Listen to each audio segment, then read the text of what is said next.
webinar organized with VPH Society on pathways to facilitate the adoption of virtual human twin and AI.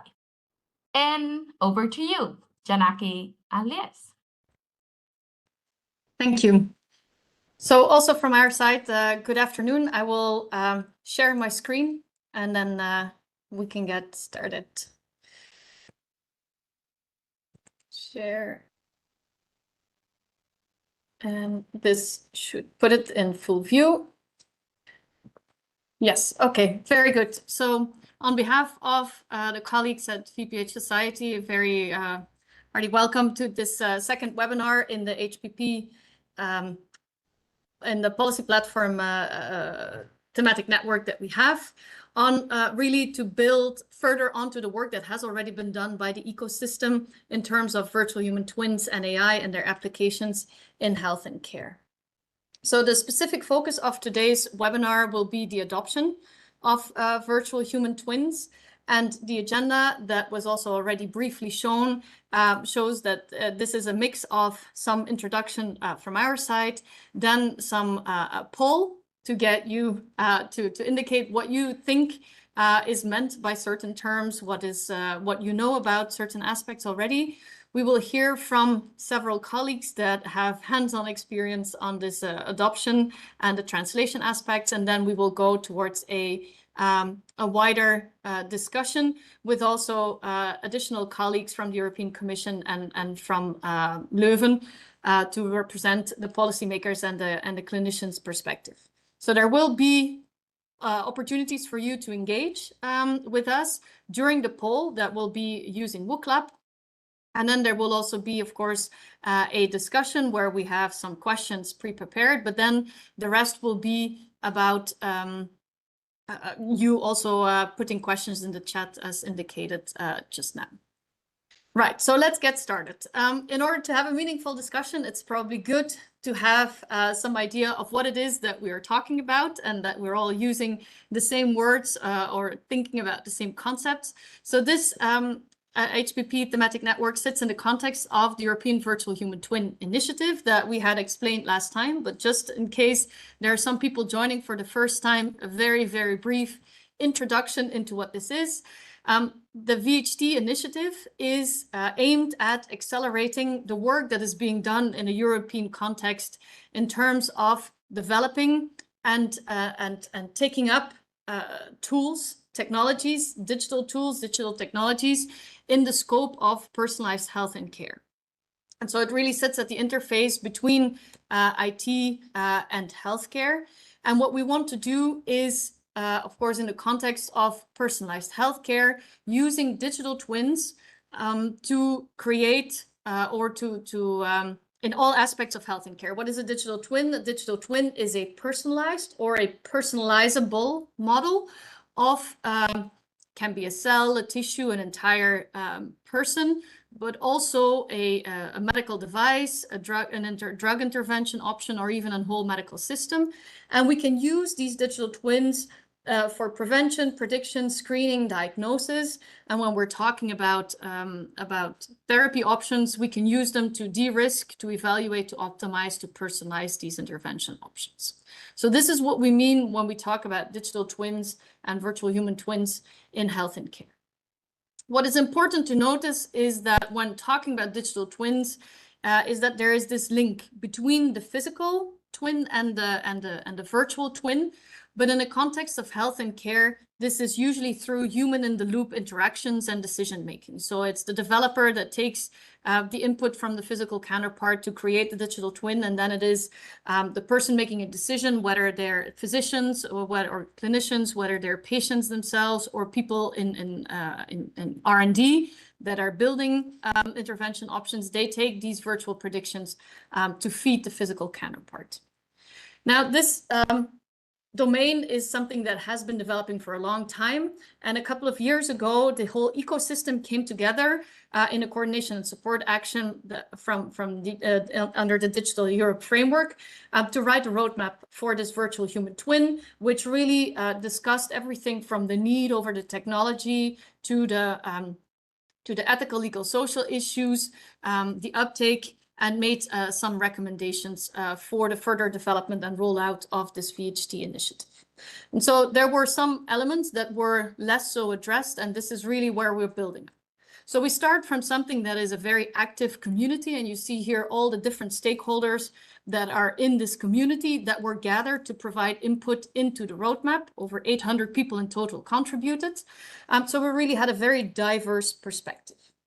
Now, for this thematic network, we chose to go with another or a slightly different representation of the whole community, and that is of really the life cycle, where we start from society and the population over the policy, knowledge creation, the innovation and development actors, regulation, care delivery, to payers, purchasers, and then back to society, obviously. So this is really the value pipeline.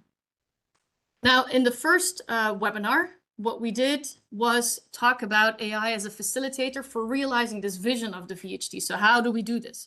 We had testimonies from policymakers, from patients, from clinicians, and then also from clinicians that were developers of these technologies themselves. So we had those aspects covered in the first webinar.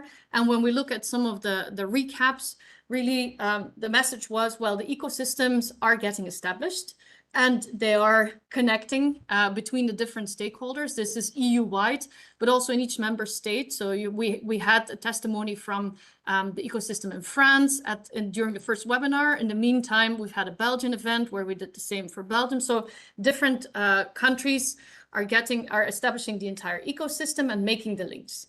There are also many initiatives at all levels, European, national, and lower levels, to accelerate the development and uptake of AI and VHTs in health and care.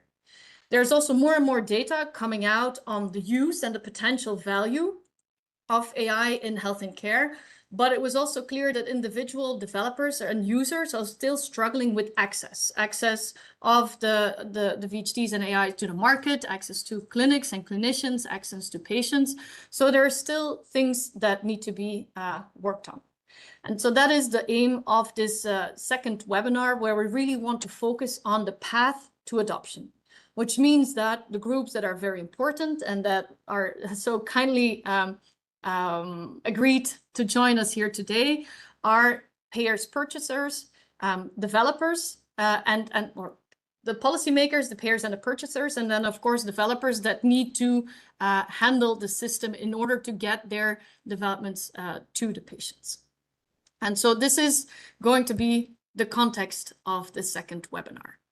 And with that, we will time to put you to work. And we will start a poll in Book Club. Thank you. Thank you, Lise.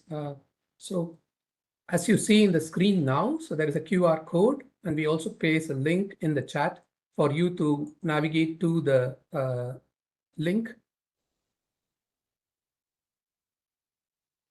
If you could do it in your phone or in your computer and be ready to answer. We just have few questions to gather the starting position that we are in today.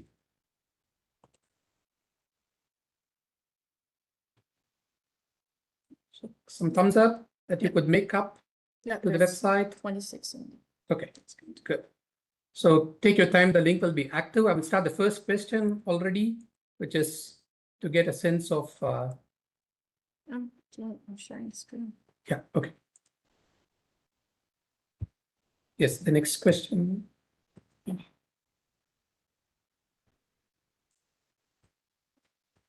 Blocked it. Okay. I will move. So now if you move next slide. No. Possibly you should all have seen a change in your end.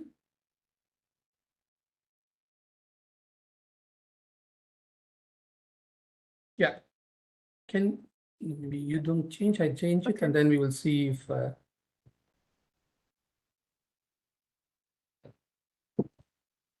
yeah, people are able to respond. Yeah, but let's not display it, then just I'll reshare.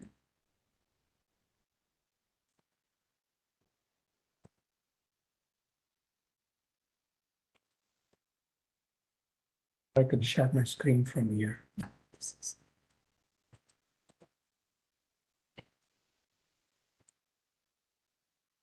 While we try to solve the technical problem, I leave the question, which profile matches you most closely? I'm sure you might be wearing multiple hats, but just the most closest one would be great to capture and know. Let background. change it. Yeah, it's okay. Thank you, Lise.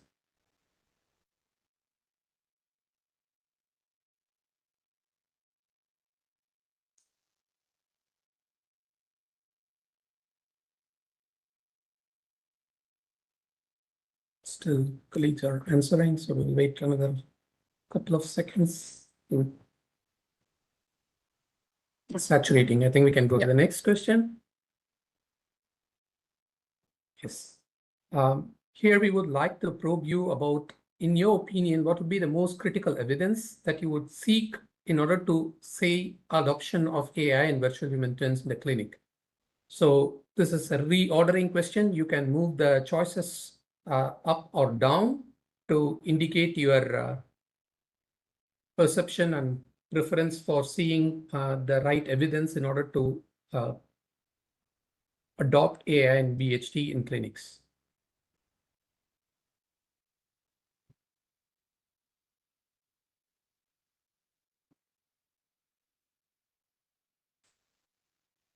Slowly, responses are coming. Let's try to show a glimpse of it.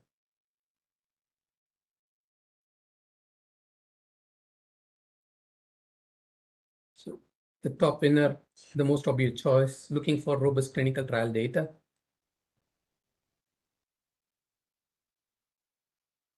Wait for a similar number, a couple of more responses, and then we can go to the next question. So it seems clinical trial data. So it seems clinical trial data is Clinical trial robustly data. on number one. Number one, staying consistently. Okay. Sounds good. So we'll go to the third question.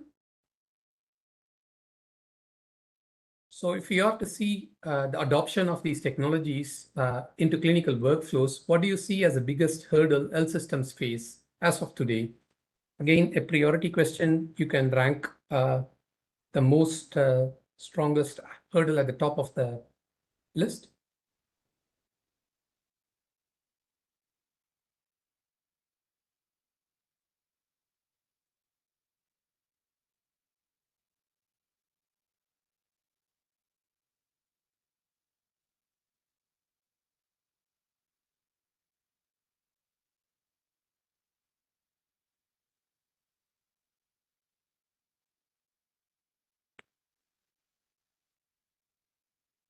Probably it takes a bit longer to think, but I can give you a few extra seconds to fill this up.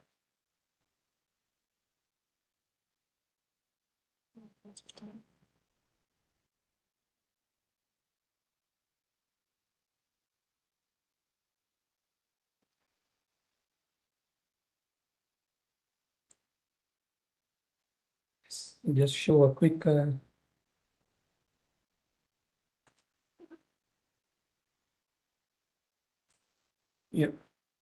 training and capacity building seems to be one of the recurring one, but also clinical inertia and resistance to change workflows. Thank you. There has been a good response than the previous question even. So we will go to the next question.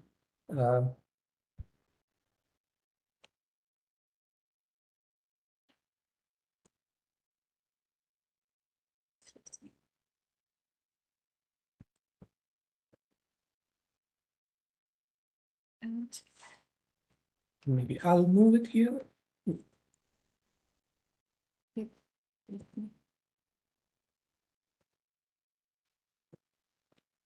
Okay. We'll try to, you're not lost. So, okay, I think this is a question that was going to come. While we fix it technically, I will show you the question that you can start answering. Yeah, it's already there now on the chat screen as well. When it comes to reimbursement pathways, what do you think the pathway that we should explore? It's The example that is given here is the standard diagnosis related group packages, which has a fixed path under which different therapies or treatment pathways are covered. Is it that one we should go for, or a value-based approach, or maybe a hybrid? Or if you're not familiar with the reimbursement pathways, no harm, just let us know. We are using it to just gauge the background of the audience who are here with us today.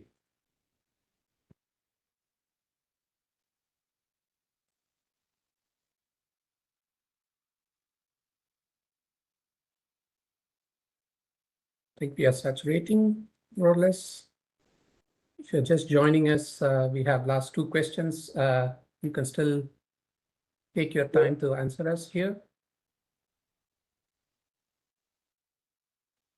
I think we can go to the next question. Yes, this is a bit easy one. So we titled the webinar as Pathways to Adoption, but we would like to hear from you. What does this concept mean to you? Words, phrases, expressions, perspectives, you can throw in anything. We would show a word cloud here just to get the sense of what it means for different stakeholders is what we want to capture. And this will be the last question. So excuse me for making you take the time to answer us these questions. With that, we will quickly move to the panel.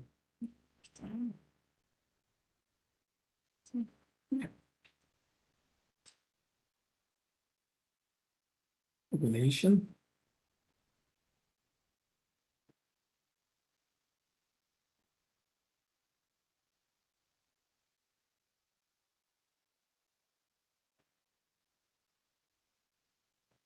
Integration is a strong word. Workflows.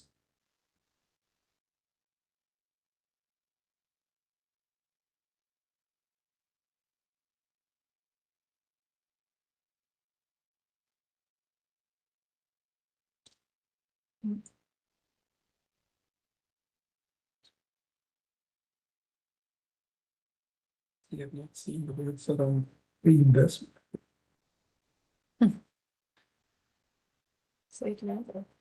So you think about reimbursement or return of investment as a possible aspect that you associate with adoption, or it's more around clinical integration? Exploitation seems to be a close word.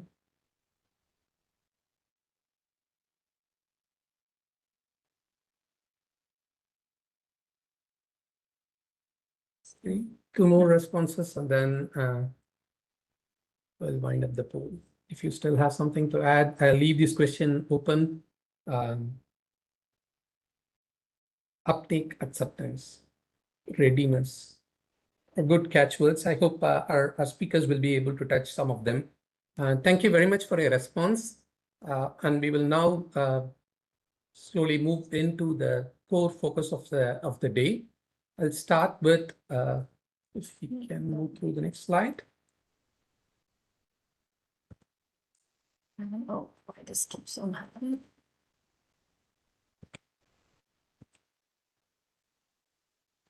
Yeah, it's Okay, so we would like to start with a picture of the landscape related to VHT and AI. So it might sound, for some of you who are coming into this space for the first time and hearing digital twins, it might sound like it's too futuristic and it's not at here. But that is not true. As Lise outlined, digital twins and the community has been long-standing activities in the space, especially in Europe.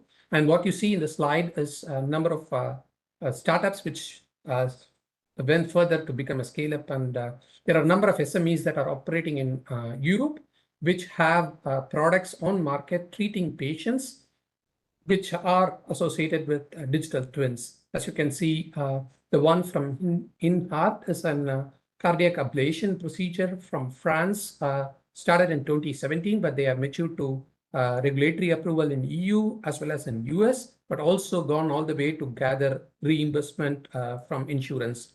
So the same goes on for the company FEOps from Ghent, and also Predisurge from France. But it's not all in cardiac. You can see also dental applications are out there.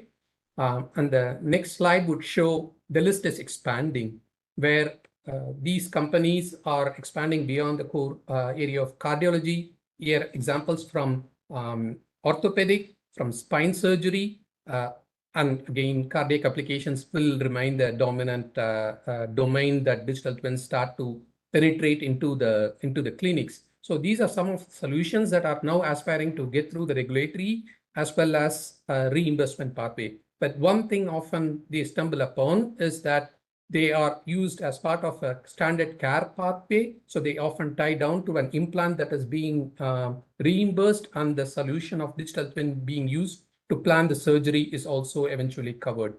Now, we did map all these actors who are SMEs in Europe as part of EDIP. Right now, we want to zoom out a bit and gather a broader perspective. That's why we have today two leading manufacturers and also global players to tell us how they see this landscape of mature technologies propagating into the clinic.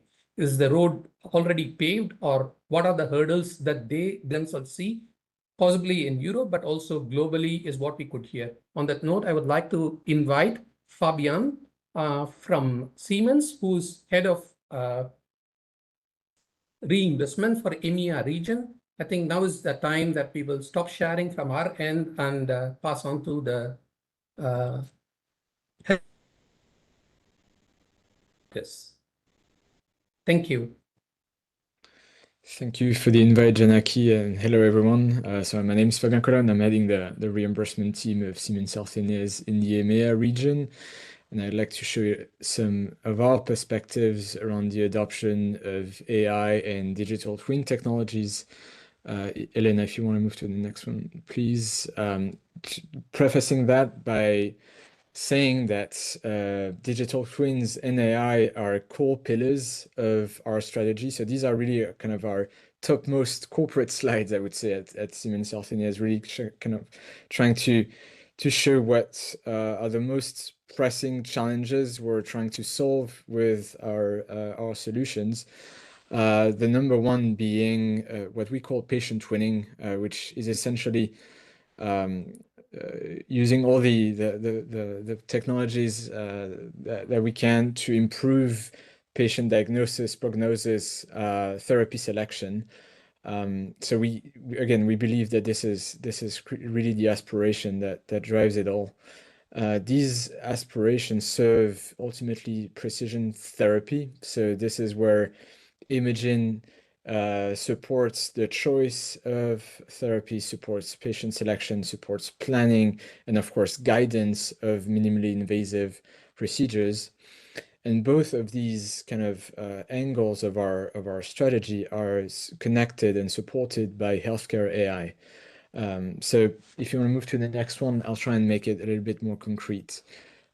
What we think is that AI and digital twins will not be adopted per se, but that they will be adopted through the value and through what they bring, what they power in terms of precision in diagnostics or precision in therapy.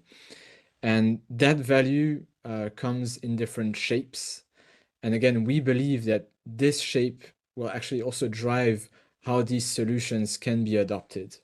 So here I'm showing you a little bit how we conceive of two categories of let's say use cases for AI and digital twin technologies. The first is what we call assistive AI technologies.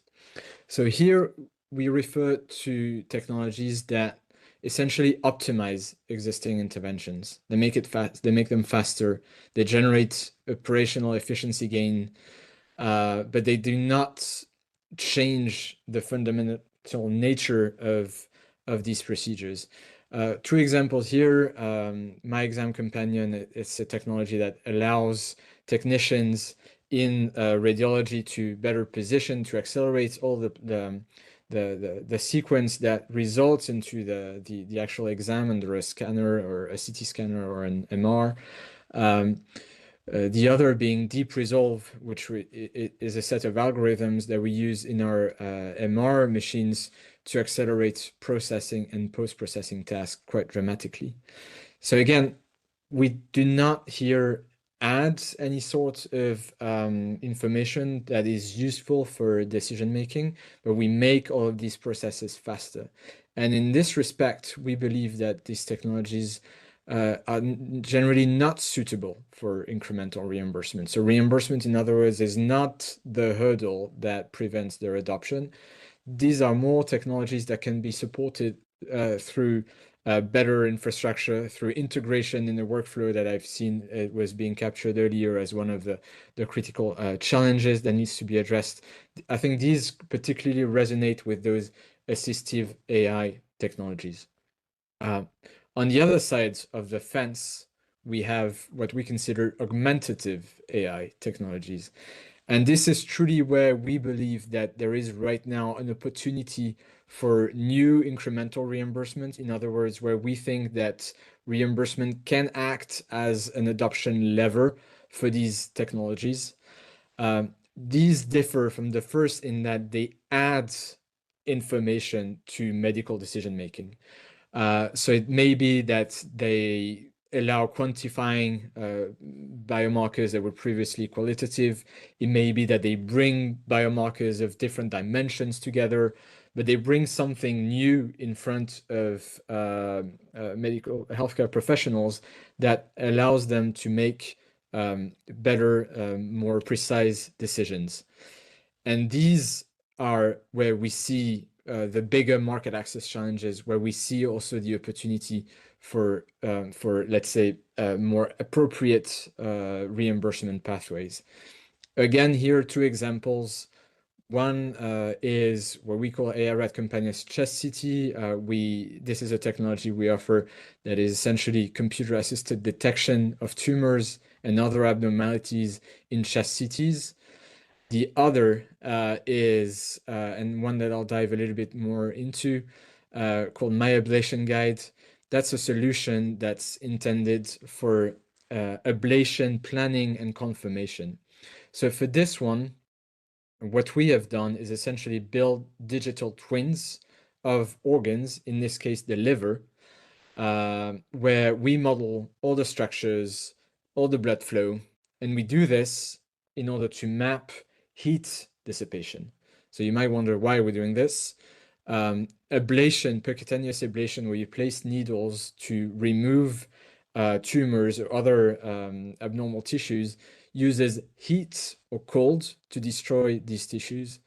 And we want to ensure, or clinicians want to ensure, that then when they do this, they cover, of course, the tumors that they're targeting, but also a margin around the tumor to make sure that any abnormality that's not visualized is also destroyed.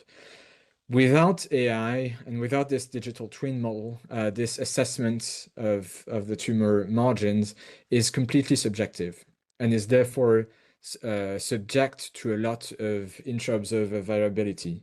So with AI, what we do is, so we have this model of the procedure, we monitor the ablation almost in real time during the procedure, and we guide clinicians to make decisions about whether the ablation is sufficient, whether it needs to be improved in some respects. Elena, can you move to the next one, please? Thank you. Why we think there is here a reimbursement challenge or an opportunity is that we've seen a lot of developments in Europe that focus around the evaluation of these technologies. And these are commendable developments in the health technology assessment space, where we've seen academic, institutional initiatives to better assess, evaluate the value of these technologies. But we see still opportunities for improving and the implementation of these technologies in practice. Why is that? We think there are some specifics about these technologies that should be acknowledged, whether by refining existing reimbursement pathways or by creating new ones. These specifics are, for instance, the fact that we may have situations of disaligned or misaligned incentives. Think about this example of ablation. We're asking clinicians to basically take on an extra workload during the procedure. We're adding information at their disposal, but potentially that will result in a procedure getting longer because they have to take that into consideration. They may have to also, let's say, improve on the initial result of their ablation. But the benefits of these actions will only be seen months, potentially years after that initial procedures. We're seeing another challenge here because this innovation is extremely iterative. From 1 year to the next, we will have new organs. We will have refined models. We will have models that encompass additional forms of ablation. So I mentioned heat, cold. This may be delivered by radiofrequency, microwave, laser. I mean, this changes really at a very, very high speed. And yet, we may want to capture the benefits of these technologies, as early as possible. And again, their impact is something that we'll only see through their initial adoption, and that we may only see also in the long term. So we really encourage today's forum and the opportunity to discuss what these reimbursement pathways may look like, to make it so that these technologies are more broadly, more widely adopted in the EU. And just to close, a perspective from the US here, where Siemens Healthineers and other industry members under the AdvaMed Association were able to support this proposal. So that's a bill that was submitted to the US Congress to create specific reimbursement pathways for AI, particularly for augmentative AI technologies, where we truly believed here that we have the opportunity for Medicare in the US to create pathways that are really aligned with some of these challenges. So this is a sort of initiative that we would love to see also replicated in the EU and at the member state level. So with that, I'll close, and I'm happy to continue the discussion with fellow panelists.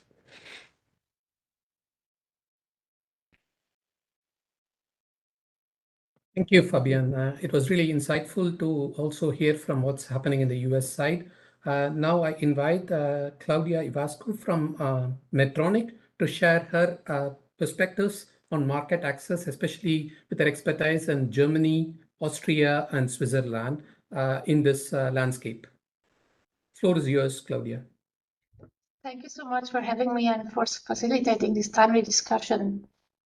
I'd like to begin with a question that doctors already face every single day, and then show you why the ways our health system answers to it today needs to be shaped more closely towards a better fit to accommodate this type of technologies that Fabian just presented, and I will present you one too. And specifically with what is coming next with the virtual human twins, we don't have so many now on the market, but we have especially augmented AI technologies, and they differ a little bit by definition, but they all fall into pretty much the same category. So for years, healthcare was paid for things that it can be touched. It was a device, an implantable, a procedure. But this new value that artificial intelligence, and especially specifically now we have virtual human twins will bring to medicine, does not only live in the device. It lives in sometimes better decision, more informed decision, as we just heard, also in efficiency and improved quality of this decision and the healthcare provided.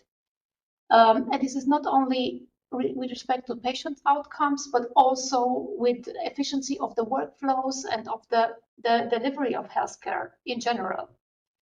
And at this point in time, we think that neither our reimbursement systems and also not the adoption pathways that we built already to fully recognize this as a value mechanisms.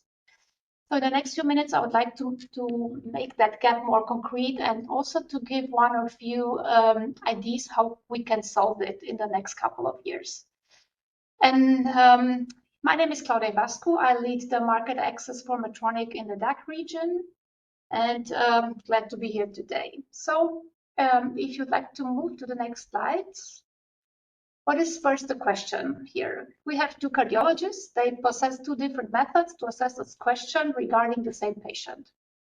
The patient has a narrowing in a coronary vessel, and the question is it harmless, or is it harm the patient? The blood doesn't flow, so it can lead to a myocardial infarction. The first doctor uses a method that pushes a wire, a pressure wire, into the artery to measure it. That is tied to a device and a procedure, so it has a code nowadays, and it gets reimbursed. The second doctor answers the very same question with an image-based technology. This is a patient-specific model that computes based by the imaging that was taken by the heart, completely non-invasive. The entire heart looks at the entire vessel system of the heart and can provide this answer for every individual vessel, so a much broader answer, and with a high accuracy to whether this procedure is necessary or not. So this is a patient-specific model that computes the value from an angiogram with no wire, purely non-invasive, and thus with no added risk to the patient, and often even more accurately, as clinical studies show. So same question, same and much better answer. But because there's no device there and no procedure to attach to the code, it falls into this payment gap that we see now in many legislations or healthcare systems. Because our systems were built initially, of course, to pay for physical procedures and disposables, and not for this AI-based decision that's going to come. So if you'd like to move to the next slide, please. This access that we're talking about has usually two locks, and we have to look at it separately, although they go hand in hand. We first, on the one side, we have the adoption, and on the other side, the reimbursement pathway, and they are mutually dependent. Without reimbursement, there will be no adoption, and without adoption, ultimately, there will be no reimbursement. So what do we have to do to close this gap? As it is a symptom of something structural, we have to address these barriers, mutually dependent or independent. They usually stay in the way of innovation. What is the first lock coming with? Well, the first lock is the adoption, but the question is, will clinicians actually use the technology? And that lock we can open by trust in the results, by presenting good clinical data, and control trials before technology approval, before it obtains a CE mark. But this is a purely regulatory fact. Once this is established, we have to show that the technology increases also workflow efficiencies, that it can go fast into the guideline and be included there, and there it frees available resources, that it frees resources and improves workflows in the clinic. Mutually, the second lock, the reimbursement, answers the question, will the system pay for it, and what value needs to be demonstrated to the system so the system will pay for it. That one is usually opened by health economic evidence, and the crucial point is that the two locks are being opened with different key. So a tool can be adopted without being paid, as we see sometimes, because the clinics are able to free resources to adopt it, because they purely see the value and the efficiency. But a tool may not be used despite reimbursement. And that examples we also have, simply because it does not fit in the workflows of clinics or even outpatient settings, or it is not trusted by doctors. So now we have to really push both barriers in the same direction to make sure that we have a full adoption. So strictly the technology I've shown to you isn't a fully coupled digital twin by definition. It is the simplest end of that spectrum, and this is this type of augmented AI technologies that have been presented. And for the richer digital twins that we are seeing in the next couple of years, we must adapt quite a few of the mechanisms to fully profit from what they can bring to the healthcare system. So for the adoption part, maybe one lesson that we as manufacturers and developers learned in the past is in the title. We should build these tools to be adoptable by design. So we should pay very good attention on what is there in the clinics and in the outpatient settings, and adapt the design by that, and to anticipate several workflow hurdles like physician trust, fitting clinical routines, technical integration during development, because retrofitting it afterwards is much more difficult. And for the second block, the reimbursement, and here the story gets a little sharper because we can now better than before measure more precisely what we are failing to pay for. And this is, for example, in this study that I've mentioned for the CastWorks technology presented here for nearly 2,000 patients, the computed read of how many pressure wires, how many less contrast fluid was used, how much less radiation was used on the patient, how faster the procedure could improve workflows, how many more patients could be then accommodated in the centers where this technology was performed. So all of these individual parameters were contributing to workflow efficiency, process quality, and indirectly to patient outcomes.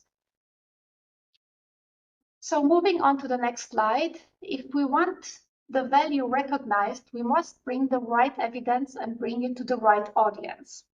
And this is something we also sometimes mix in the jurisdictions we're working on, because we usually used to bring to the payers, regulators evidence, and the regulators ask different questions than the payers. They ask, does the algorithm agree with the gold standard? Is it safe, accurate, sensitive, specific?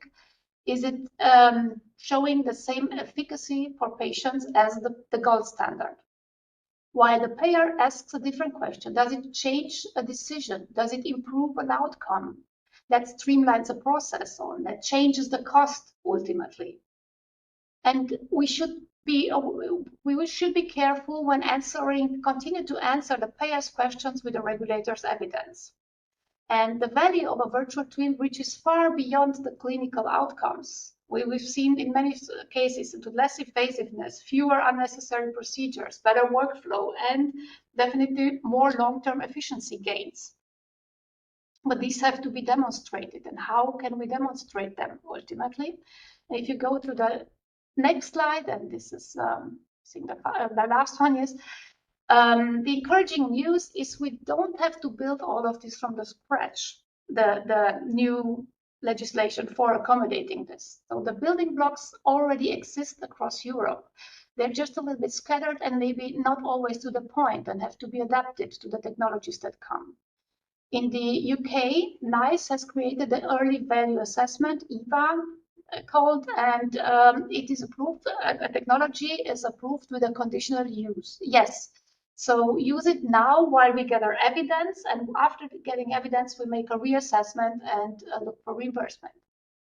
So there still is the gap that the recommendation that will come with a positive outcome is not the budget, but it can be negotiated. Spain just very recently published a Royal Decree 415 that explicitly includes digital tools and AI, but also informs rather than binds, and adoption is fragmented across the region. So there are also some gaps need to be closed. And the third one, in Germany, we have the DIGA fast track, for example, which allows or design mechanisms for digital healthcare application and grants them a provisional listing, which is also reimbursed. Then they have a mandatory real-world evidence period for the reassessment. And after the positive outcome of such a reassessment, the price is being negotiated with the payer. And this reassessment and the data that is required, mandatory there, has definitely something to do with the value beyond the patient outcome, because it is assumed that the patient outcome was demonstrated already for the regulator.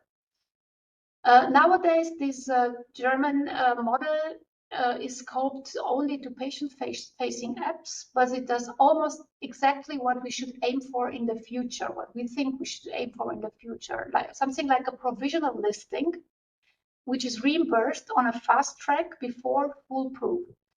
and requiring a mandatory real-world evidence, which is generating while using it. And then finally, a reassessment that will be confirmed with a negotiated price, or in case of non-meeting the parameters, even withdrawal from the system. The mechanism we have now is the right one, but we still have to extend this to the logic of this new computational clinical facing technologies, because the DIGA nowadays is a very patient facing technology approval side. And if we manage to do this, this type of legislation could become a blueprint for Europe. And now moving to the last slide, my proposal is deliberately modest. So don't invent new frameworks, but extend the ones that already work to the generation of technology to come. Give provisional reimbursement on a sandbox model. And the sandbox model, I really like to emphasize it here because we've already seen it now implementing for regulatory purposes. So many member states of the EU have to implement regulatory sandboxes for artificial intelligence in other areas. But for regulatory purposes, for obtaining a CE mark, for example. But this analogy can be drawn into the access pathway with paid access from day one, and then a mandatory and standardized in-use evidence with comparative real-world outcome anchored data, and reassessed over time, of course. And there, where the value is confirmed, we can make sure that the tools are being repriced or ultimately withdrawn if they don't fit into the entire system. So this would be my take-home message, running through all of it, one shift, rethink what we pay for and away a little bit only from the device and the procedure towards the decision and the improvement in the downstream costs that were avoided. This is a message to the payers as well. And with that, I close and looking forward to question and to the panel discussion.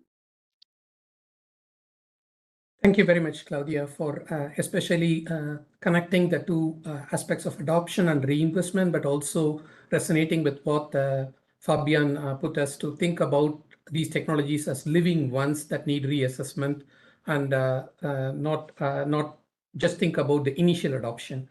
So with that, I would like to invite Raman Maspons-Bosch, who is the Distinguished Chief Health Innovation Officer at Aquas, but he also has the role of Chief Innovation Strategist for Ministry of Health at the Government of Catalonia, where they have been pioneering these aspects of adoption from health technology assessment, innovation procurement, pre-commercial procurement of innovation. Let's hear from him how they see this landscape and chart the pathway for us to move these technologies to the clinics.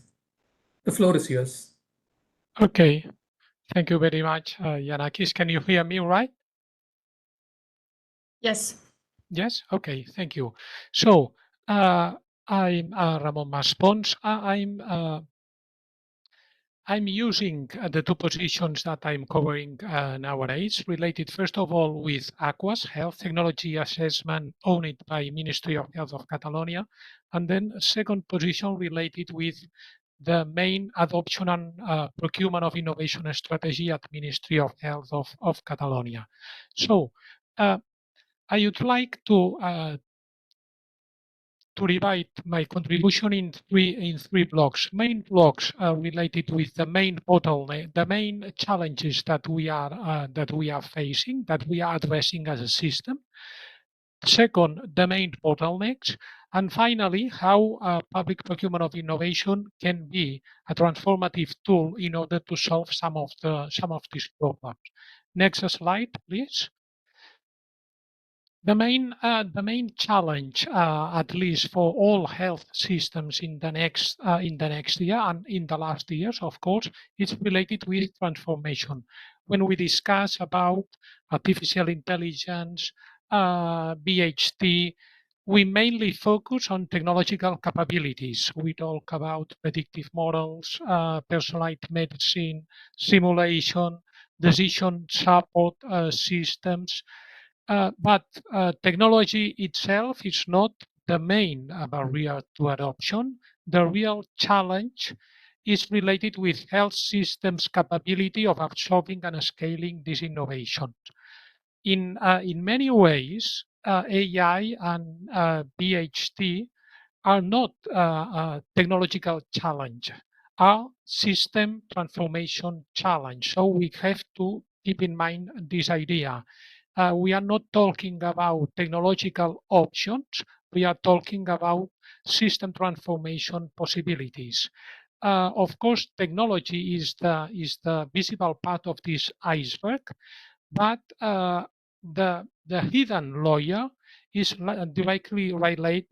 directly related with data governance, data infrastructure, interoperability, workforce readiness or workforce skills, trust and ethics, regulation, procurement, and change management.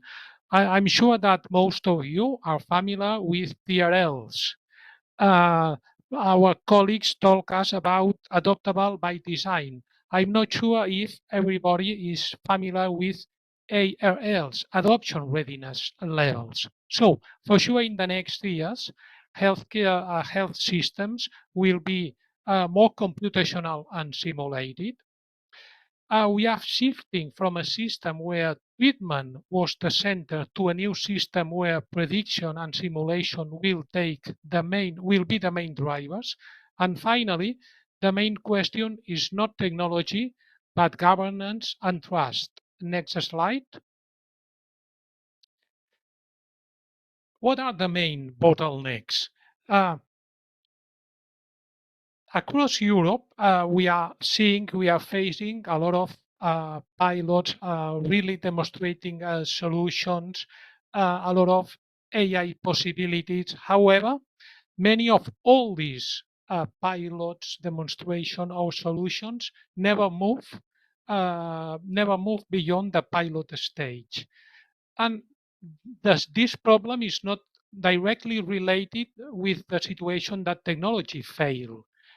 More often, the problem is related with the transition from innovation to routine practice to clinical practice is where this process breakdowns.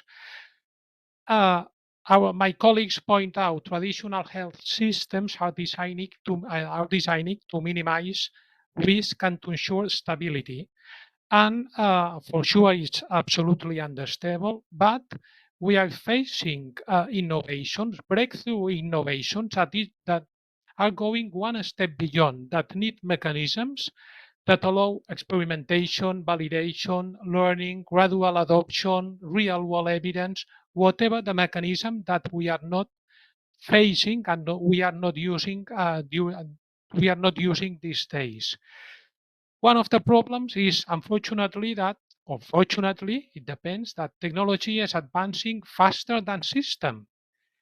And unfortunately, AI is mainly deployed in silos, diagnosis, imaging, administration.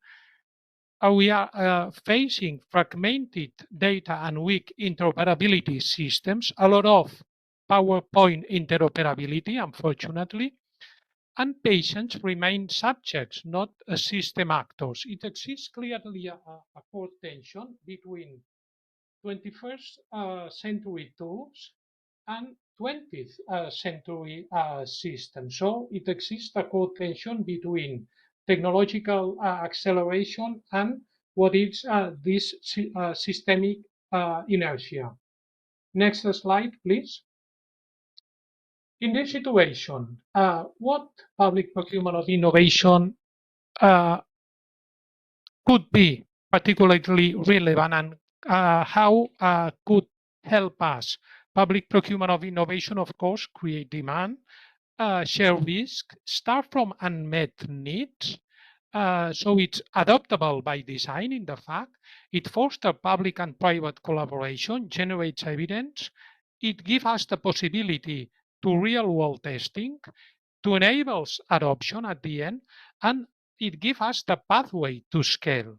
It's a public procurement of innovation, unfortunately, is often perceived as a procurement tool and not as a transformation instrument, as a transformative tools.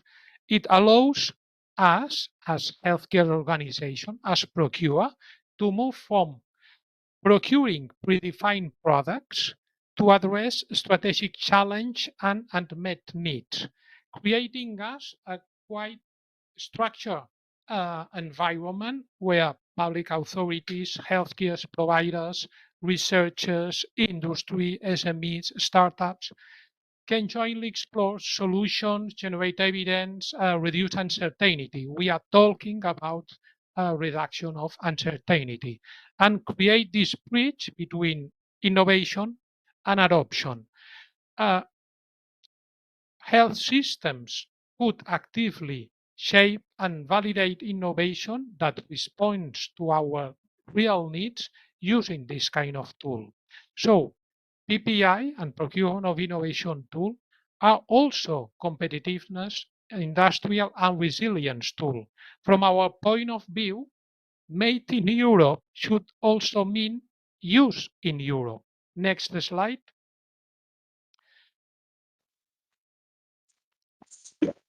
The question then is not whether AI and virtual and VHT will go on to evolve. Certainly they will. The question is whether our institutions can evolve at similar pace. The regions and the systems that will lead this transformation will be those with access to the most advanced algorithms and the ones with most adoption capabilities, and the ones with capabilities of building these governance models, partnerships, and procurement approach to integrate innovation safely and scale. So public procurement of innovation can be at the end one of the most powerful tools to make that transition happens. And the last 2 minutes just for sharing with you one of our initiatives and one of our projects. We are leading jointly with Vall Hospitals a project called 3D Earth 3C that combines AI, computational models, robotics, advanced imaging to transform the way that complex clinical decisions are made.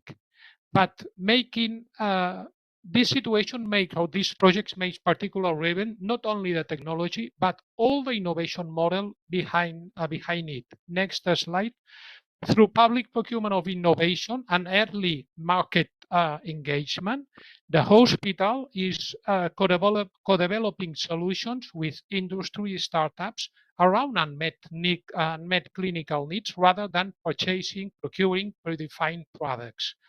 This is the type of systemic transformation we need if we want AI and VHT to move beyond pilots to routine clinical practice. In what areas we are carrying on these projects? In adults related with cardiology, migraine, liver cancer,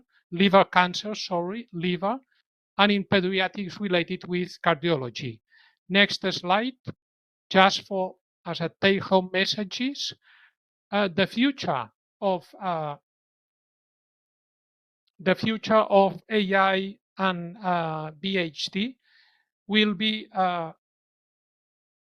centered in our ability to transform health systems in order to adopt and scale. And for sure, health systems will be defined in the next years by the simulation capability. Trust will become the central currency of AI adoption. We are scaling a lot of AI products and projects and services, and we are facing a lot of problems. And finally, public procurement of innovation is not optional, it's really a transformative tool. And that's all from my side. Thank you very much, Ramon. It's very insightful to connect the way forward for all of us. So in sake of time, I would like to move quickly into our panel discussion and invite the colleagues from Commission with a note that kindly request you to please briefly state your message, but we will have a bit more time during the panel discussion to comment. I invite Tolias to take the floor now to share a few words. Thank you, Yanagis, and thanks, Lisbeth, and all the presenters for the very interesting topic, a very timely, interesting topic on virtual human twins and AI. I come mostly from the AI angle, but the interesting thing is that I see a lot of common denominators between these new technologies, which includes virtual human twins, a combination of AI and virtual human twins. And I would say the common denominator and the challenge I see there is very much that technology is moving very fast. But I would say medicine and law and even maybe policy is not able to really catch up very fast with those developments. So I think the big challenge we're facing is a bit this the no coordination between maybe how technology is moving and how law and medicine are catching up, which I think is indeed a challenge. And of course, I heard several points there which might be providing some questions, answers, issues that we need to dive deeper, which I think are the right ones, and because this is what we are also thinking about and what we're trying to develop deeper, and including, for example, reimbursements I've heard, including, I check them down here, yeah, including reimbursement, including scaling up. It's the same things we're actually even discussing about AI. How do we move from pilot to deployment? How do we integrate into clinical workflows? How do we use evidences? So it's a bit the same issues. And I think now it's time maybe, and I'm finishing with this point, I think maybe it's time now to start find a way of scaling up. So for me now, I think we have enough technology, we have developed a lot, and now it would be a question to scale up. I think that's a bit the next big step for me. So I stop here considering the time. Yeah, sure. Thank you very much, Julius, for drawing parallels with AI and VHT. Indeed, those are anchoring points and setting the vision towards scaling is very much the need of the hour. Thank you. Now I invite Margareta Fanos from DG Connect to share a few words on her perspectives on VHT adoption. Thank you very much. Please be brief, Margareta. Thank you. Yes, Yanaki, thank you.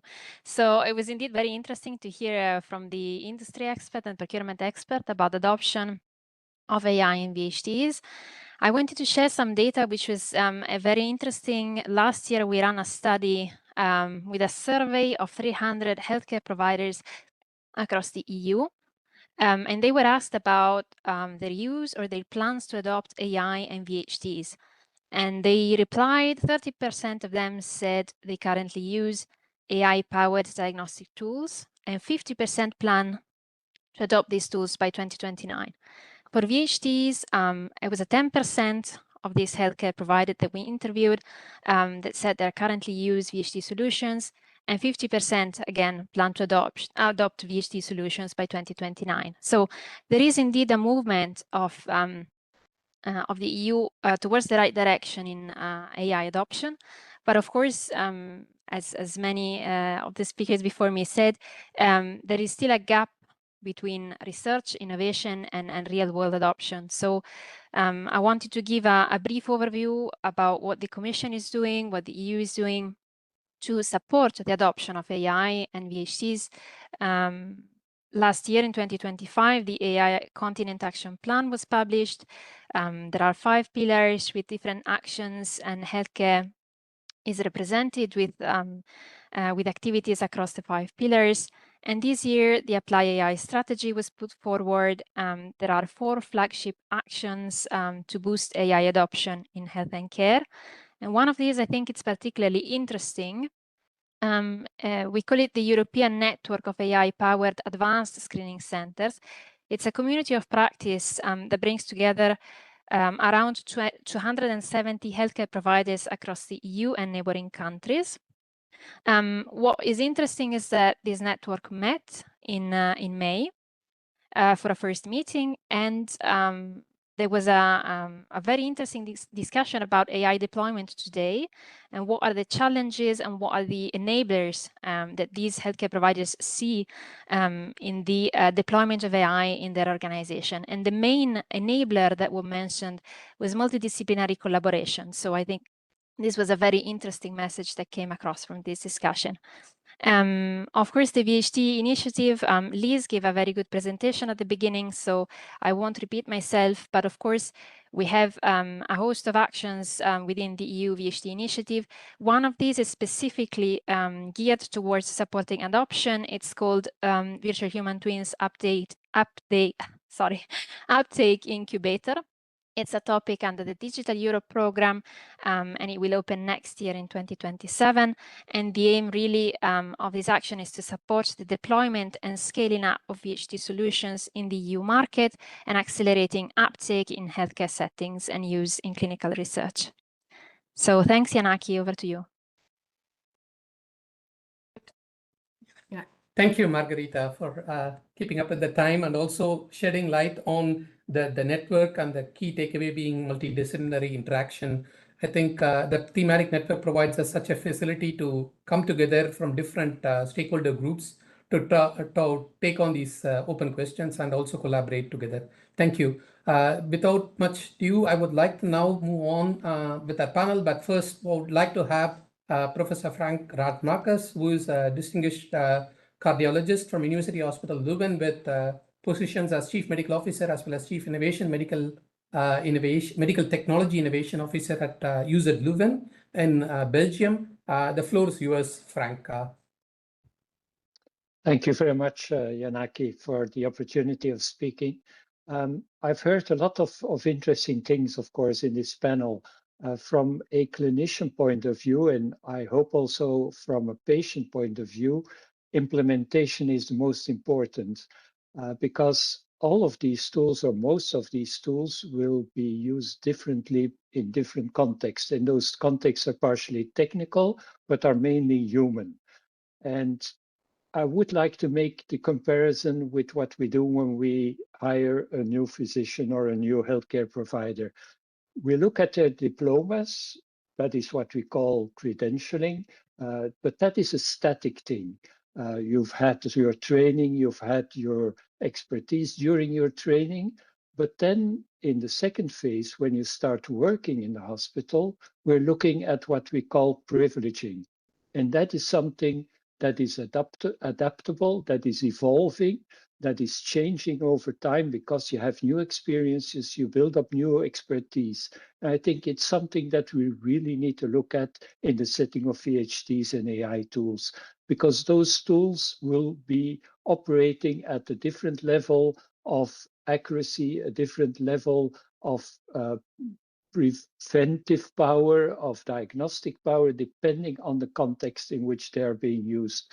So what I'm trying to say is that the privileging concept, looking at the local level at how a tool, how a VHT is performing, of course, feeding that information back to a more central level to be able to judge overall, but at the local level, we really need to look for more adaptive and changing in time tools for having trust, and trust by healthcare professional and by patients can only happen if we're looking at how these tools are being used in real life.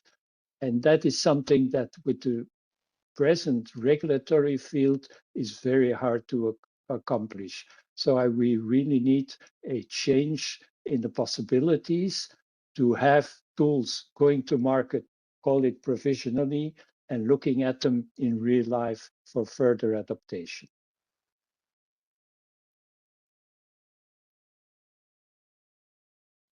Good. Thank you very much, Frank. That concludes all the introductory statements and presentations. If I can now kindly ask all of the panelists to turn back on their camera so that everybody can see them.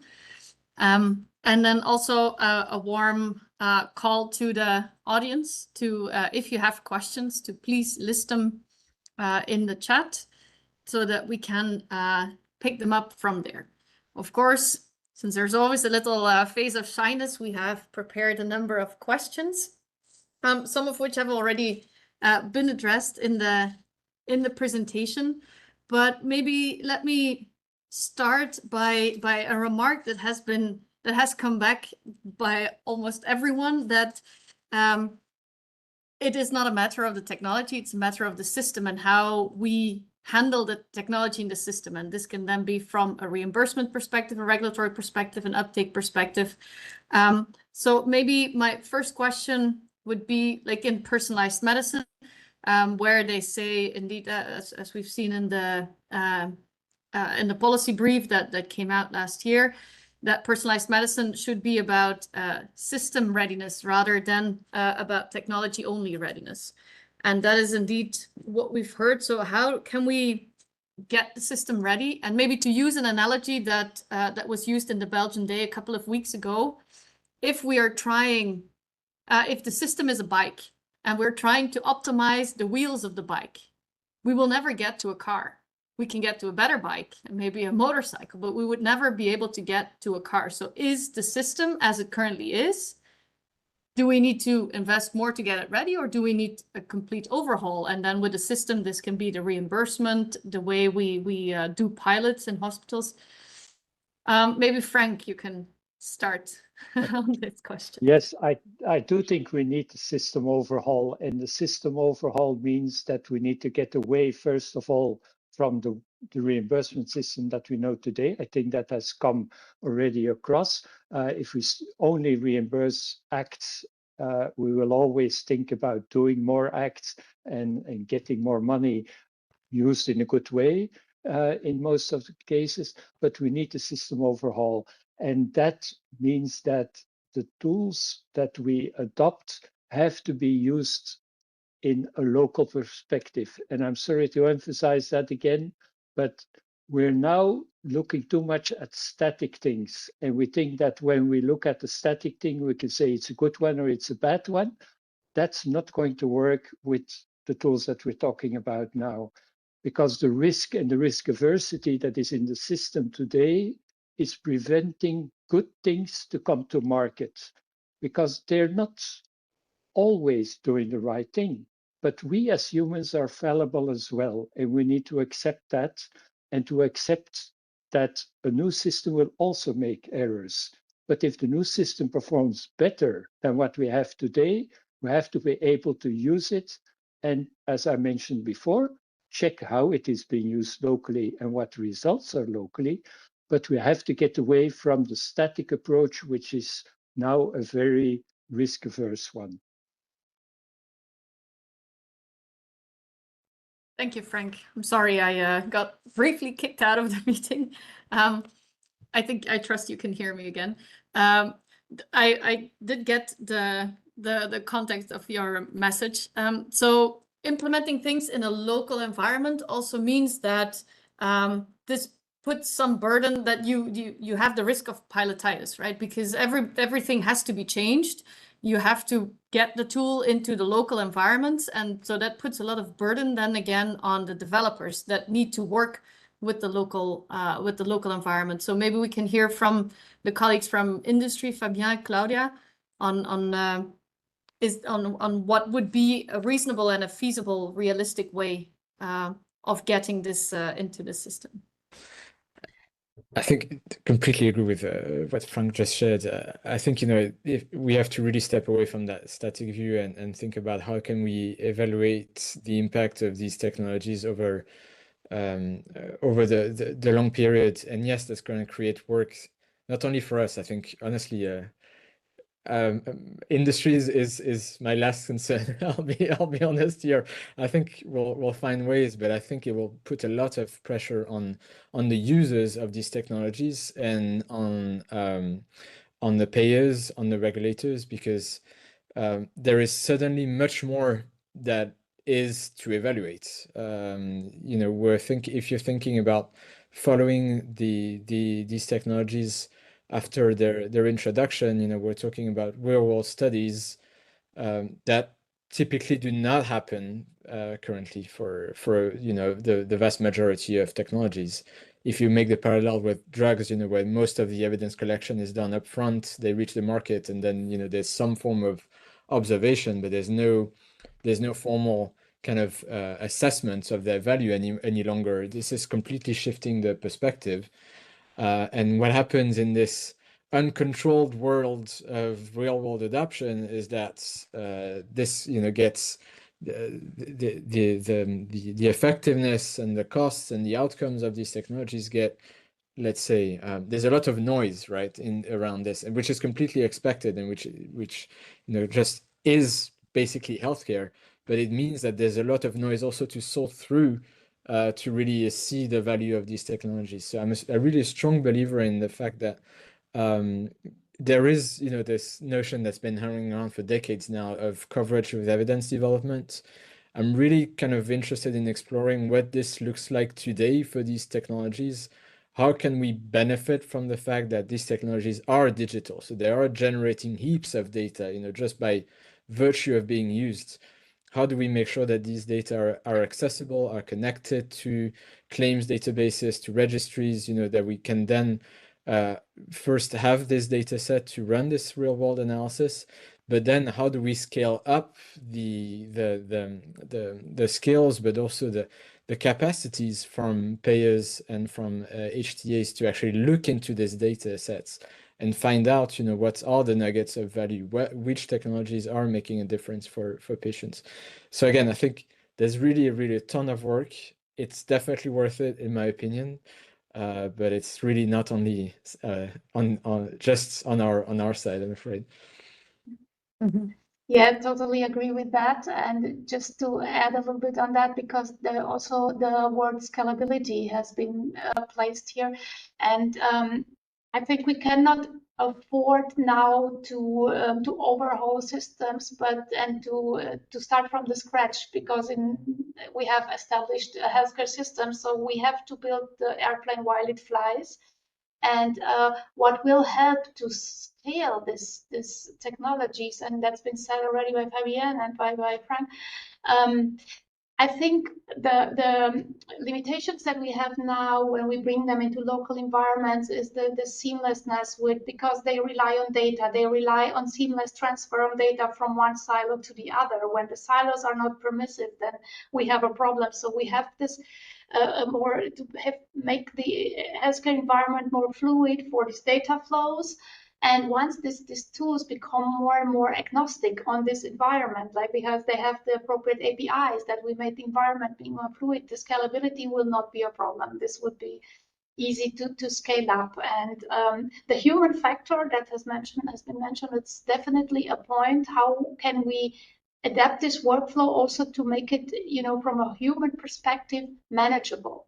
So the amount of information that is being processed, that has to be processed, is prepared in such a way that there's still the human interface, the physician's interface, that can still, you know, manage this information to transfer it into a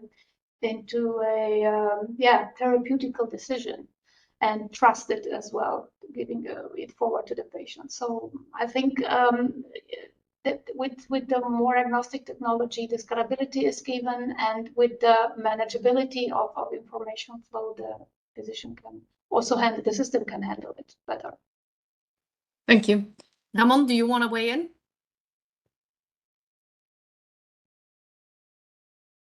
Yeah, maybe I can take it the vision of the payer related with all these technologies. Or the payer is the interest of payers, for example, is clearly increasing related with AI, related with VHT. At the same time that the payer is also facing some other problems related with aging population, workforce shortage, and chronic disease. However, the point for the payers is mainly related with questions related about clinical value, economic impact, interoperability, and governance. And at least from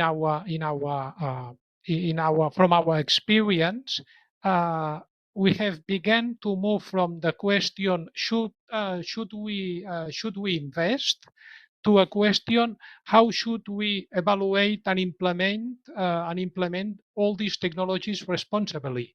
And I think that it's a very positive evolution.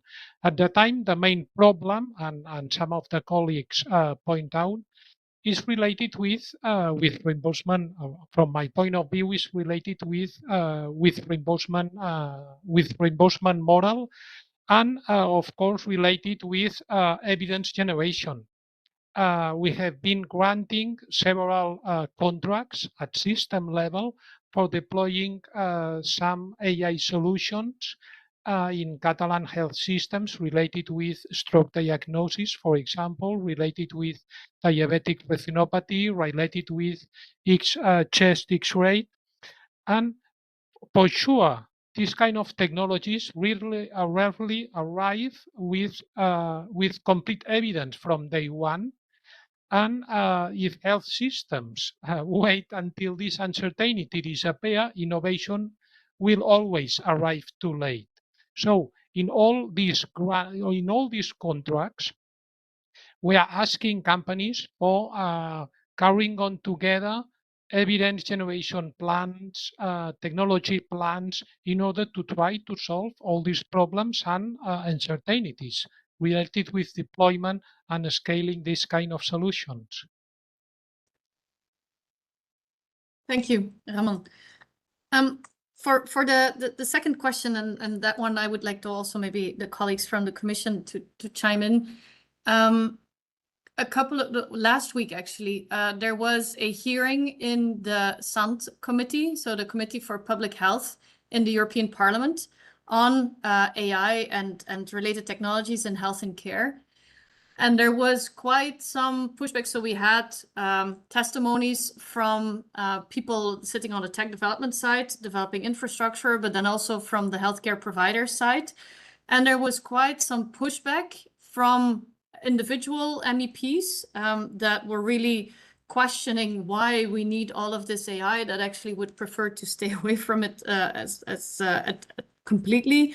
And even from the healthcare provider side, very, very unenthusiastic responses to these developments, which clearly shows that there is a very big need in terms of getting everyone on board and doing education right, because they are the ones that need to adopt this and push this forward and take and use this. So how can we make sure that people are perceiving or getting these new ones? Because the problem with AI is that it's everywhere, and people hear the horror stories and can do things and see where it goes wrong, which is very different from other devices, right? In the past, where this was much smaller, had a much smaller reach. So how can we, as an entire ecosystem, work on this to make sure that there is no pushback for the wrong reasons? So maybe we can start from the policy side, the clinical side, and then move on. Margherita, Janus? Okay, maybe I can start, and then Margherita could also loop in. I agree with you, actually, that indeed, as I said at the very beginning, I think there is a need, very much of a need, to bring the different disciplines, different stakeholders together. Because I think the problem with AI, it's something that needs to be understood, everyone in the same pace. Now, I think there is a lot of isolation, you're right, between healthcare professionals, developers, engineers, lawyers, as to how things are developing, and that's why you get a bit, maybe I haven't not followed what you've seen there, but probably it could be also a reason of why these sometimes confusion. But I may give you a concrete example of what we are doing now to address this challenge. For example, we have a new project that we started called Compass AI, so you can find more about it on the on their website, whereby we, at the first stage, we aim to create a community, what we call a community of experts at the EU level, where we bring together different disciplines from medicine, engineering, deployers, and the aim actually is to deploy and scale up AI. So we're building now this community on AI, and this is precisely the reason, to bring them together to discuss, to find solutions of how we scale up AI. Then they will start developing a step-by-step guidance of how we deploy, and this could be also useful, I think, for virtual human twins and for these new technologies. Then they will be carrying out also pilot projects to see how this step-by-step guidance works, what is the needs, how we can change. But also another interesting thing, which I also heard of it about evidence, is that this project will connect hospitals together that would be generating evidences on deployment. So we would know where and how AI has been deployed. And as I said, that could also include virtual human twins, has been deployed in Europe, in what specialties, what it worked, what it didn't work. We'll be collecting these evidences, would be analyzing these evidences, it will be going back to the community of experts, it will be feeding also the step-by-step guidance that it will be creating. So we're trying also to create this feedback loop, which I think addresses both maybe of the issues that it was that you raised, maybe in this kind of challenge, or at least two of them. One of them is the interdisciplinarity, and the other one maybe the need to have evidences to concretely, to evidence-based development of policies, of scale up, and so on. So I think these are two main pillars, I would say, that we are working on, and probably useful for this work too. If Margarita wants to also step in. Thank you. Thanks, Janos. Yes, indeed, I agree with you. And I think it's very important that in all the flagship initiatives that we launch, the Commission always tries to keep an ecosystem-based approach. So to keep everyone's perspective involved. At the same time, I understand, Liz, what you say when you say there is often reticence in accepting change and understanding actually the benefits that AI can bring, especially in health and care. This is also why the Commission is supporting upskilling and training and more like awareness raising activities, for example, through the digital program.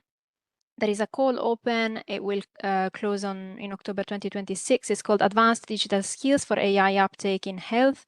And this will be about upskilling healthcare professionals. And also in the Uptake Incubator for Virtual Human Twins, the topic that will open next year, always under the digital program. There is also capacity building activities foreseen for healthcare professionals, but also technical research teams, other types of stakeholders. So it's indeed something very important to keep all the different parts of the ecosystem involved. And this is also a good example is the Virtual Human Twins initiative. We try to support the different parts of the ecosystem and stakeholders to come together.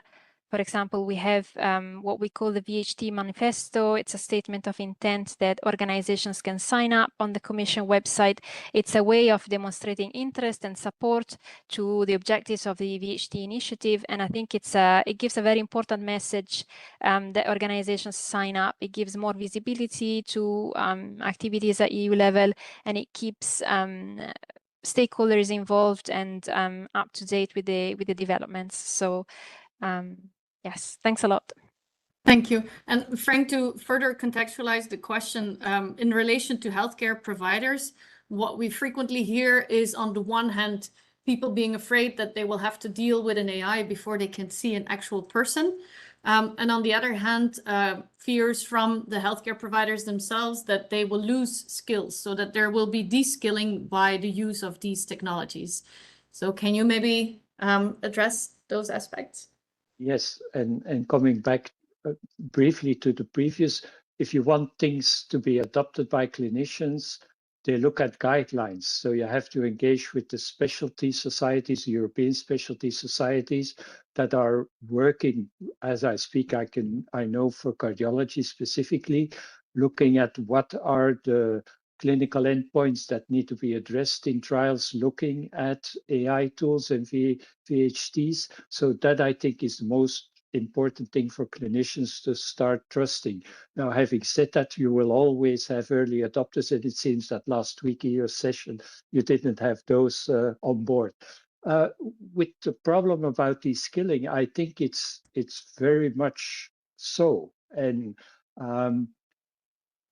I think it's one-way street. And I know that some people will not like to hear this, but I think that when you have a tool and it's working well, and you're adopting it to its full extent as it should be, it will ultimately de-skill the human in that specific task.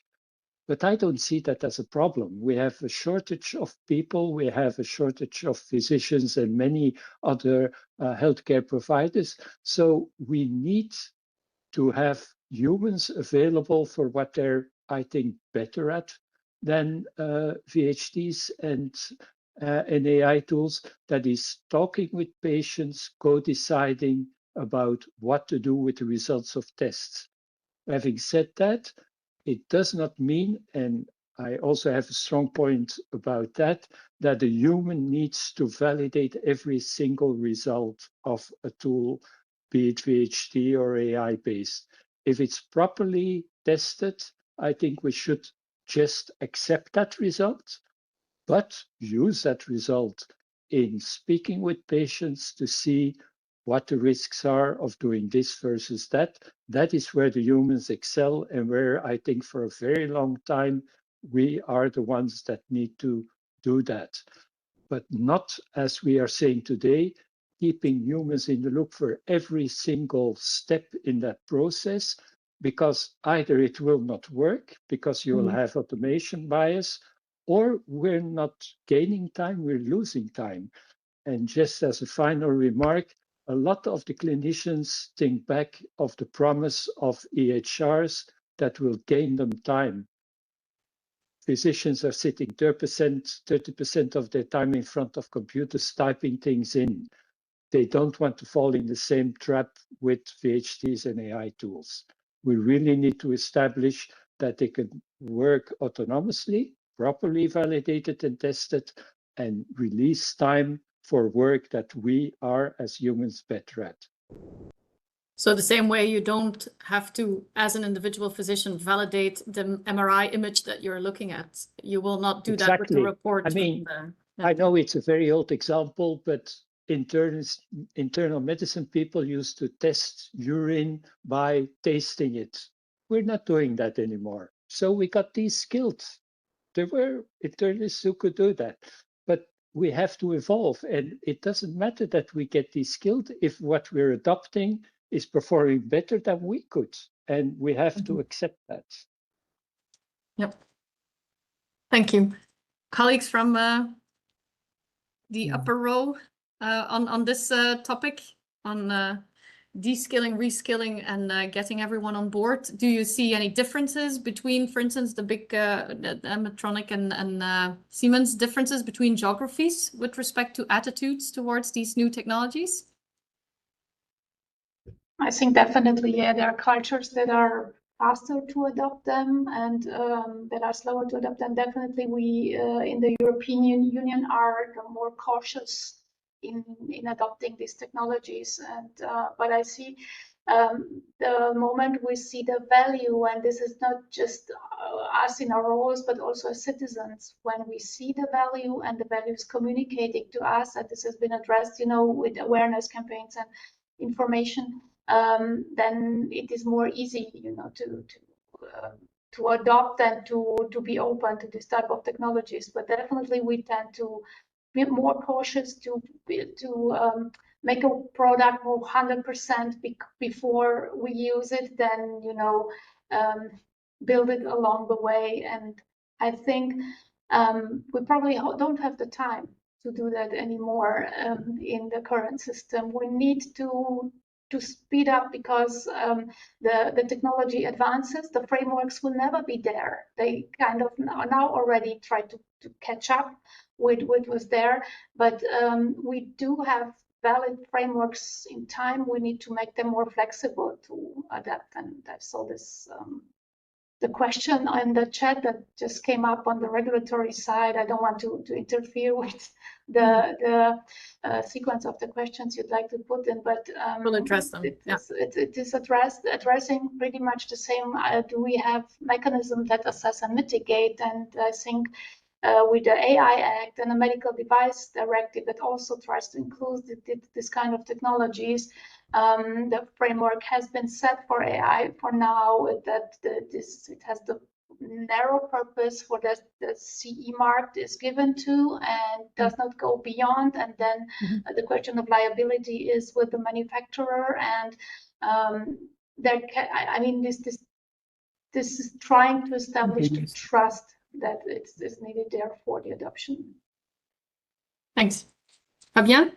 Yeah, from this side, you may consider me an optimist, but I would say I'm not too concerned about de-skilling. I'm actually concerned about the de-skilling that happens if we don't adopt AI and digital twins, because what we're seeing, you're all familiar with the demographics for non-communicable disease. I mean, we're facing huge challenges on the cancer, on the cardiology fronts, and at the same time facing huge workforce challenges.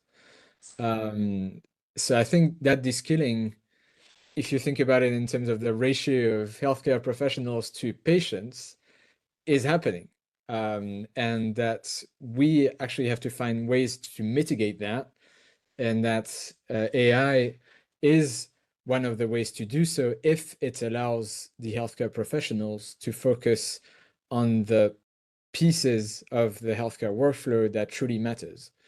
And that kind of liberates that time to focus on time facing the patients, having those complex decisions made, and really kind of empowering them and bringing them along that journey in their personal care. So I think, yeah, the de-skilling is really, again, the consequence of not adopting it in the current system that we're in. And on the other hand, if you think about some of the technologies that Claudia or myself just presented, we have algorithms that kind of serve almost as a safety net in some respects, catching some lesions or catching some abnormalities that perhaps another maybe just a junior or a tired or a constrained healthcare professionals would have missed that for that particular patient. So it's never about kind of putting HCPs outside of the loop. It's, I think, about bringing them extra information, extra kind of actionable items that they can work with that enhances their role in the process. And maybe if I may add, as a mother of 2 teenagers and an educator of the next generations of engineers, the reskilling is, or the otherwise skilling is already happening. Students are approaching education in a very, very different way as they did before, and they're learning in a very different way. And we have to scramble to make sure that we can make sure that they're skilled properly when they reach the end of the education, but it's different already.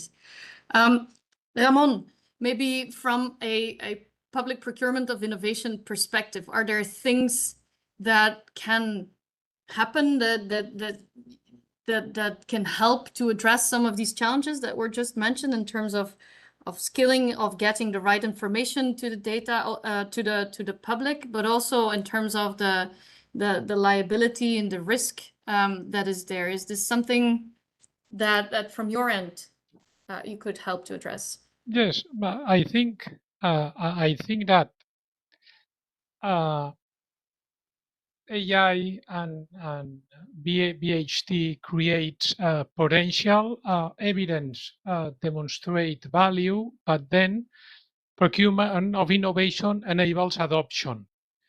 It will be impossible to adopt this solution without procurement schemes. So I think that procurement is offering us the right framework in order to reduce all the uncertainty of these technologies. We are talking about technologies that are has to be reimbursed according the fact that they are supporting decisions, and the system is not prepared for this kind of approaches. So we need to create the schemes related with change management, related with data governance, related with interoperability, and we need to learn, validate, and adopt innovation while managing this uncertainty. And it's not easy, this situation, but we must try to do it. Yes, thank you. Maybe as a final question, before we give each of you the opportunity to have a final closing statement, so you can start thinking about that right now, I'm going to quote Frank here, who said several times in past discussions that being risk averse is also a risk, especially in health and care. And if we combine that with questions on liability, how do we have to look at that? We need to find the right in between. So is this, how do we do that? Any thoughts? Yes, the risk aversity I already mentioned, and not bring things to the table or to providing them as options for patients and clinicians is also creating a risk, and is also creating a situation in which suboptimal care is occurring. And that risk is often only to be judged at the patient healthcare provider interaction. It's not something that you can do in general, because how you think that the risk affects you and how the benefits might be for you is a very, very individual thing. With respect to liability, I've always said things happen. Physicians make errors, healthcare providers make errors, VHTs will make wrong conclusions, AI tools will provide wrong conclusions. But as long as we try to do better, that's fine. And the liability should not lie with one person, because most of these things are a team effort. In the case of clinical work, it's the physician, but together with other people, lab, nurses, you can name it. In the setting of VHTs, it's the developers, but it's also in how it's being used locally, what data are being fed, how good those data are, etc. So it's not just one instance in the chain that holds liability. So I think it should be insured, like we as physicians are insured, unless we do something on purpose. That's a different thing. But if something happens and you, as we say, the principle of being a good house father, if you do it trying to do the better thing, you should be covered by insurance, and in the better possibility by no fault insurance. And I think that VHTs and AI tools, again, unless there is a real problem somewhere in the chain that is on purpose, it should be covered by insurance and not by either the developer or the physician who used it, or whatever clinician being involved. Shall we hear from the developers on this?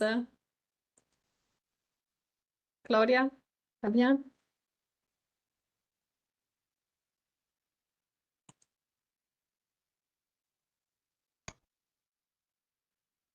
Can you, or if you don't want to, if there's no specific answer, that's fine.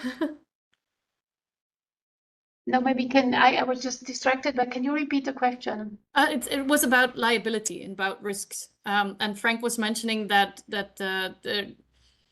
everybody makes mistakes, and so all the tools can make mistakes, and that when it is with the sense of trying to do better for the patient, that this also should be covered by the insurance, not necessarily individual, and not be the fault of an individual physician or a developer.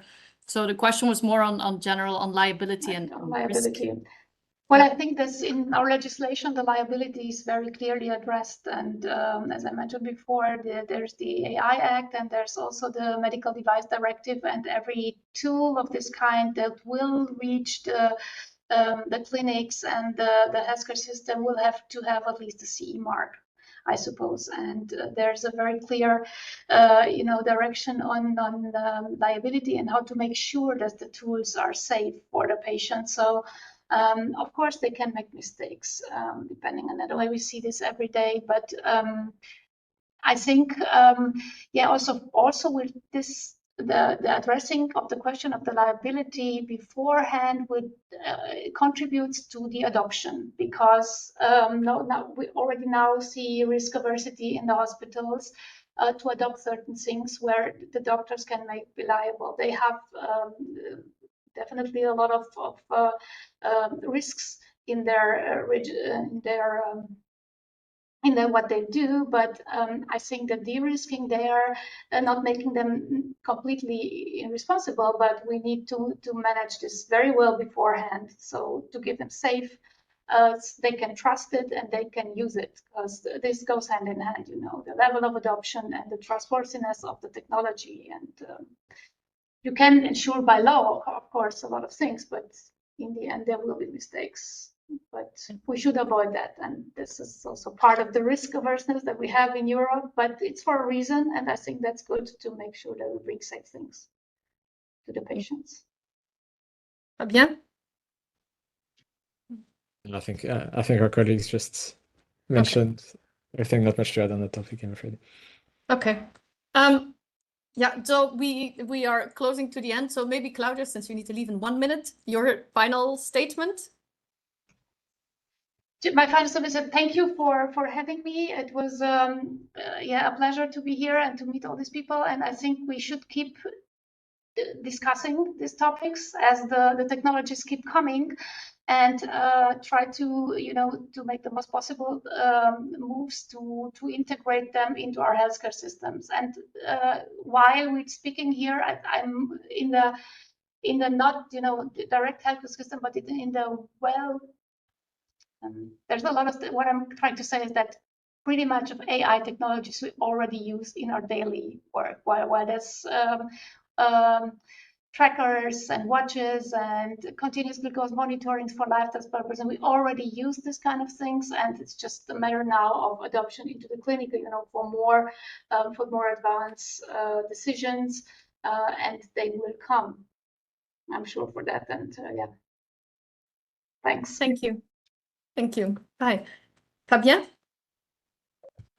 Yeah, I'd say as final words also, thank you from my side. It's very important, I think, that we have these exchanges on how to capture the value of these solutions. And this is really where I would like, it's more of an invitation than a closing statement. I think we tend to get focused really on the technology. Sometimes, we're thinking, is it AI? Is it a virtual twin? I think we need to really kind of move on from that. I'm saying this as a company that has half in years, so the engineering side and the technology side, and it's very title. I think we need to move on from this and really think, okay, what is the impact of these technologies on healthcare systems? Think about this impact, try and leverage it, and consider that there may be different ways depending on what that impact is. Are we helping the healthcare professional? Are we helping the system overall? And overall, I think there's a lot of opportunities for aligning the incentives for the adoption. There's a lot of opportunities to monitor the adoption and its impact on the healthcare system. So it's really it really is going to take a village to bring all of this together. But it's a very exciting time for all of us, I believe. Thank you. Ramon?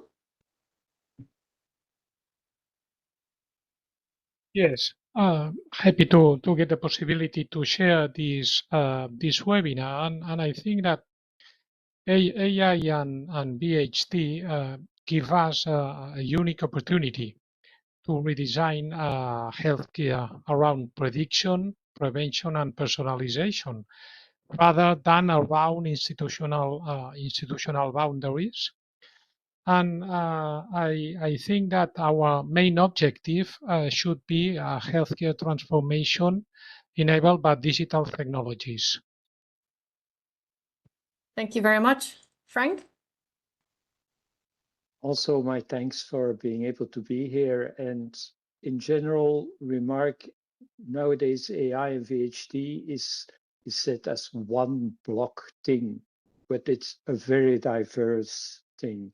And there are many tools that are relatively simple. There are some tools that are extremely complicated, and we seem to be trying to use them, adopt them, get them adopted all in the same way, and we need to step away from that. It's not just one block and one rule that rules them all, or one ring that rules them all. It will not work that way. Ultimately, of course, what we need to look at is how we can improve outcomes of patients, but also there's a zillion ways of doing that, not only directly, but also indirectly. And so we need to look at it as a broad field. Thank you very much. Margarita? Yes, so thank you also from my side for this opportunity. During the webinar, we heard many times about the ecosystem approach and the importance of all stakeholders being involved in the discussion to support the adoption of AI. I would say there are many ways of keeping involved also with initiatives at EU level. I will just mention 3. One is the Apply AI Alliance. It's a coordination forum for AI stakeholders and policymakers to advance the discussion on AI adoption in strategic EU sectors, including health and care. Another one is what I mentioned earlier, the European Network of AI-powered advanced screening centers, in case your organization is a hospital or a healthcare provider. And finally, the VHT Manifesto, which is one of the actions under the European VHT initiative. So thanks a lot. Thank you very much. And Janos? Thanks a lot also for the organizing this and this sharing of this very topical topic. I would also like to, I think what seems to be the case here is also, as I said, with new technologies in general, there seem to be that AI is moving and virtual human twins quite fast. Technologies are moving quite fast. I think we need to ensure that we can catch up with this technology in policy, in law, in medicine, and we have to find the ways, I think, of how we scale up. I think this is for me, this is the gist of what is being discussed, and I think we have to do it sooner than later. I think this is the lesson from me. Yeah, thank you. Catch up and scale up, indeed. All right, thank you very much, all of you. I had many more questions where this is coming from. I think we had a very rich discussion, but we have only a finite amount of time, and we're 4 minutes out of the end of this webinar. We would just like to take the opportunity, Janaki and I, to now discuss what would be the next, because we've had our 2 webinars for this thematic network. So how are we going to try and bring this together? Well, the point of these webinars was to collect information, to produce a joint statement on creating impact, on going from innovation to adoption for AI and virtual human twins in health and care. And in order to do so, we're organizing 2 writing sessions. So we will come up, of course, with a draft statement that is complementary to what is already out there, to documents like the Observatory for Digital Health and the EDIT roadmap. We will prepare something, and then we will discuss this with whomever is interested in joining these discussions and the creation of these statements.